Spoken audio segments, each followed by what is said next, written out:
আমি এখানেও এই অনুষ্ঠানে বলে যেতে চাই, ভারত আমাদের চিরশত্রু। আমাদের যত শিশু জন্ম নেবে এখন থেকে আমরা সবাই তাদেরকে এটাই মন্ত্র শেখাবো, সার্বভৌমত্ব যাতে কেউ কেড়ে নিতে না পারে, আমরা যেন আর কোনো আধিপত্যবাদের কবলে না পড়ি। এই দেশকে টিকিয়ে রাখতে হবে। জুলাই যোদ্ধারা রক্ত দিয়েছে এই খামখেয়ালিপনার জন্য না। পররাষ্ট্র উপদেষ্টা সাহেব, আপনি কার প্ররোচনায়, কার বুদ্ধিতে আপনি ডক্টর জাকির নায়েককে আশাটা বন্ধ করে দিলেন? এটা জাতি জানতে চায়, আমিও জানতে চাই। আমাদের পররাষ্ট্র নীতি এত দুর্বল কেন? আবার কবে আমরা মাছ পাঠাবো? 2বার তো মাছ পাঠিয়েছি, সামনে আছে আমের সিজন। বুকিং মনে হয় দিয়ে রেখেছে তারা, উপদেষ্টা সাহেবরা, ভালো ভালো আম পাঠাবেন। হাসিনা যেটা পাঠাতো, আম পাঠাতো বিভিন্ন জায়গায়, এরপরে হচ্ছে আমের সিজন, আম পাঠাবেন।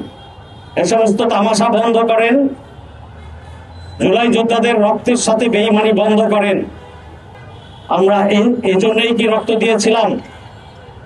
আমরা রক্ত দিয়েছিলাম 35,000 আহত পঙ্গু প্রভূত বরণ করেছে নতুন বাংলাদেশ গড়ার জন্য, কারো দাবিদারি করার জন্য না, কোন সেবাদাস তৈরি করার জন্য না।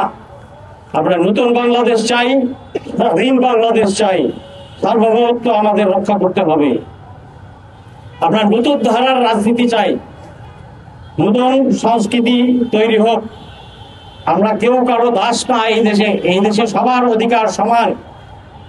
হিন্দু, বৌদ্ধ, খ্রিস্টান, মুসলমান, পাহাড়ি, বাংলাদেশি, ধর্ম জাত নির্বিশেষে সকলের অধিকার সমান। মাত্র 30% টাকায় জমির মালিক হয়ে নতুন বাংলাদেশের গড়ে তোলার স্বপ্ন দেখা বাংলা বসতি।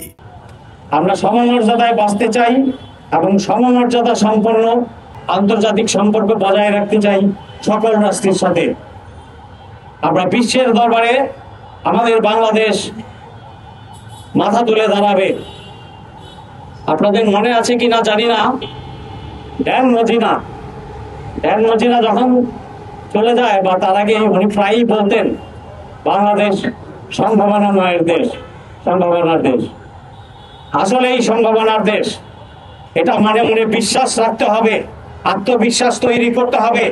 এদেশ একদিন মাথা উঁচু করে দাঁড়াবে, সমৃদ্ধশালী হবে। সম্পদ আমাদের আছে কম আর বেশি, সেই সম্পদকে কাজে লাগিয়ে আমরা ঠিকই নতুন বাংলাদেশ গড়ব। আর এই বাংলাদেশ গড়তে হলে আমাদের কি করতে হবে? জাতি গঠন করতে হবে, মানব সম্পদের উন্নয়ন করতে হবে, আইনের শাসন প্রতিষ্ঠা করতে হবে, সুশাসন প্রতিষ্ঠা করতে হবে, গণতন্ত্র প্রতিষ্ঠা করতে হবে, মানুষের মর্যাদা মানুষের কাছে ফিরিয়ে দিতে হবে। কেউ কৃতদাস বা কেউ প্রজা নয়, সবাই সমান, সবাইকে সবাই সম্মান করবে।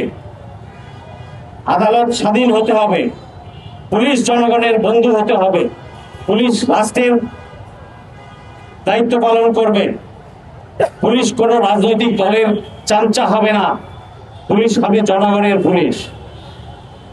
সরকারি চাকরি কর্মকর্তা তারা হবে জনগণের সেবক, সার্বভৌমত্বের রক্ষক। আমি দালালি করে চুক্তি করে ভারতকে দিয়ে দিলাম আমার দেশ, তাহলে আর বেতন দিচ্ছি আমি, আর বেইমানি করছেন আর চুক্তি করছেন তার সাথে, বিশ্বাসঘাতকতা করছেন তার সাথে। গত 54 বছর তাই হয়েছে। আমরা আগামীতে এটা আর হতে দেব না। আমি হয়তো থাকবো না, পরবর্তী প্রজন্ম থাকবে, আপনারা থাকবেন। আপনারা এই দেশকে সামনের দিকে এগিয়ে নিয়ে যাবেন। কারো দালালি নয়, কারো প্রজা নয়। আর এই দেশকে সামনের দিকে এগিয়ে নিতে হলে এবং জুলাই যোদ্ধাদের রক্তকে যদি আমরা বৃথা যেতে না দেই, তাহলে এই দেশকে গড়ে তুলতে হবে। সকলের সহযোগিতা দরকার, ঐক্য দরকার, দল মত নির্বিশেষে ঐক্য থাকতে হবে। এই জাতি যদি ঐক্যবদ্ধ থাকে, পৃথিবীর এমন কোন শক্তি নাই যারা আমাদেরকে অবনত করতে পারবে, পরাজিত করতে পারবে। 18 কোটি লোকের দেশ, বিরাট শক্তি।